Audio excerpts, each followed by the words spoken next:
పెద్దనాన్న కొనిచ్చిన మొబైల్ నచ్చిందా అనన్య? చాలా బాగుంది పెద్దమ్మా. పింక్ కలర్ నా ఫేవరెట్ కలర్. బ్లాక్ కదా, పింక్ అంటున్నావేంటి? కవర్ తొలగించా. ఎందుకు? ఏంటి పెద్దమ్మా, అంత కూడా తెలీదా? మొబైల్ కి కేస్ తొడిగించి టెంపర్ గ్లాస్ వేస్తే మొబైల్ సేఫ్ గా ఉంటుంది తెలుసా? మాకు పూర్తిగా తెలుసు, మీకు సగం మాత్రమే తెలుసు. అంటే మనిషి తయారు చేసిన 30,000 మొబైల్ని ఇంత జాగ్రత్తగా చూసుకుంటే దేవుడిచ్చిన అందమైన దేహాన్ని ఇంకెంత బాగా చూసుకోవాలి?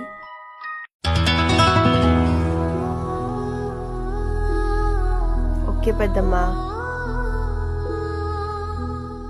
పెద్దమ్మా